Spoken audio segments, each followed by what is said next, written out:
Fool's Ebony, Part the Fourth. Epilogue: The Adventure. A Dark Elf Rascal. Fool's Ebony, Part the Fourth. Prologue: The Adventurer. A Dark Elf Rascal. Coman, a priest of Akatosh. Laban, another priest of Akatosh.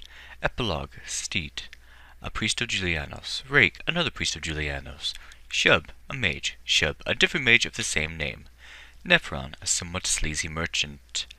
5 Armorers Orthocrone, husband of Millie, a lusty contessa. Millie, innkeep and philosopher. Guernsey, bovine wench, assorted wenches and cads of the tavern soldiers, dwarves, giants. Part the fourth. Mercantile dealings the armorers involve themselves after some general discussion and verbal dancing around. Finally, the topic of Fool's Ebony is explored. Somewhere near the market, in the back of a store called Nephron's General Mercantile. The day after, enter Prologue, the Adventurer, and Nephron. Prologue.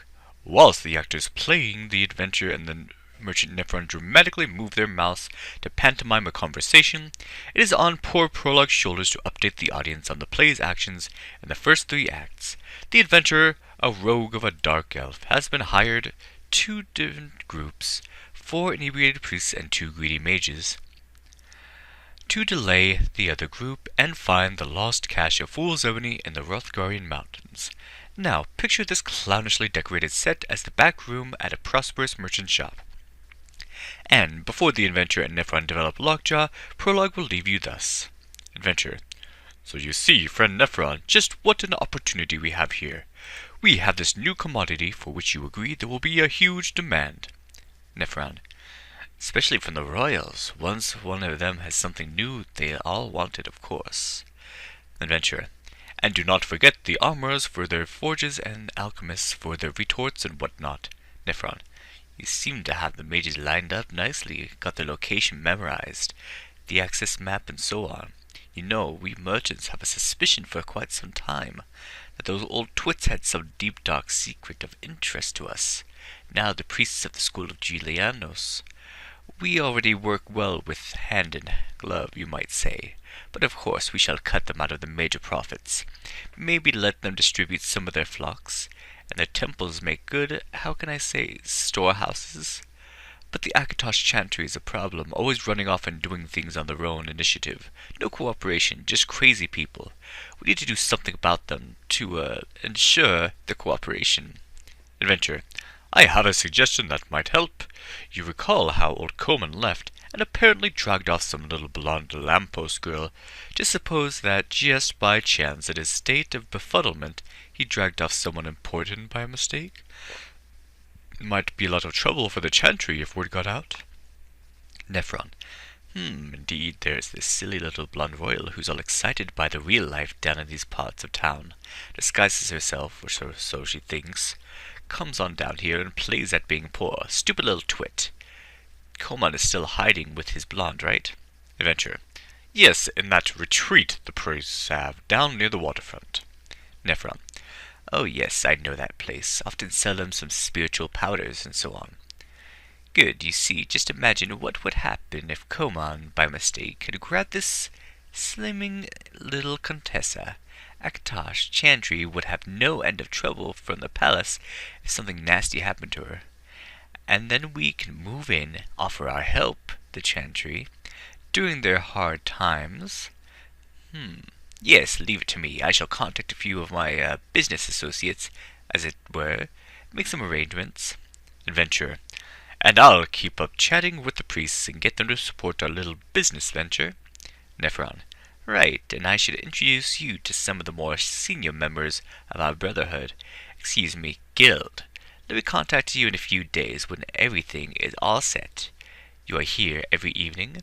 Adventurer. Yes, not particularly safe outside after dark these days. Nephron. I see. We shall have to arrange some protection for you.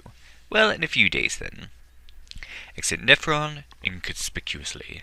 Enter 5 armors, and the adventurer fight. The adventurer falls. The armorers tie the adventurer up, and then wake him up. Armor 1. Okay, fellow, let's not sprig and foot around. We know about this Fool's Ebony thing, and about the mages who apparently discovered the location. And we have been watching you dance around with the priests, the mages, the merchants, just about everyone with 2 feet. Armor 2. And how you really working with Nephron.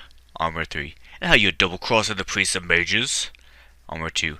You and Nephron are really doing a good job on the Akatosh Chantry, we must admit. Armor 1. But now we want that fool's ebony supply. We need to increase our production, our quality, our prices. We can work with Nephron and his gang. We need warehouses and distribution anyway.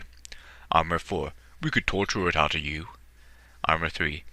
We could let the priests know about your plans. They would throw you to the After Dark Society in a flash. Armor 5. We could let the mages know. They would send you to oblivion for a very, very long time. Armor 1. But we would rather you join our guild. We cannot afford to leave Daggerfall for some hairy wilderness trip. Too much demand for these days for our services. Armor 2. But we could send a group of our apprentices along to keep you company. Armor 4. Our apprentices usually test all our products, and we'll be just itching to test out there. Adventure. Gentlemen, please, I really was going to give the whole deal to you once I had gotten gold from everyone else. Armor 5 slaps the adventurer with a hot poker. Oh, well, I thought of it. Armor 5. Sure, and I'm a nymph. Adventurer. Yes, you are very persuasive. I would welcome an escort and guard of such tough gentlemen. Be very handy out there. Armor 1. Good. Thought you'd see it our way. Some of our other members are presently having a little chat with Nephron. We can handle him, and from now on, 2 of our bigger apprentices will always be close at hand. Protection, of course. This town could be quite dangerous at night. Armor 3. So continue with your arrangements, work with Nephron. You can always leave word about your adventure date with any weapons shop and about any problems you may have. Adventurer.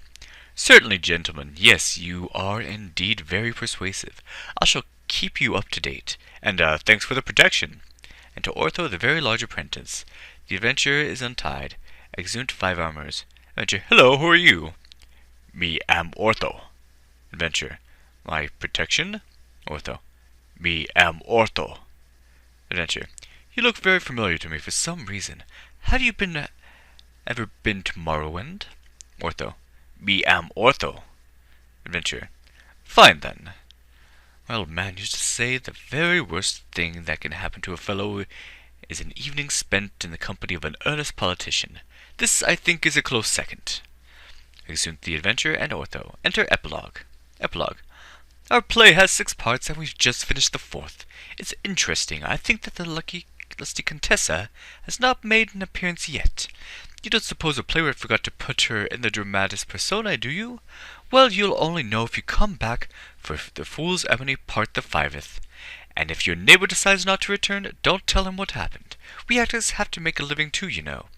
Don't forget to tip your wenches while we change the scene. Exit Epilogue. So endeth Part the 4th.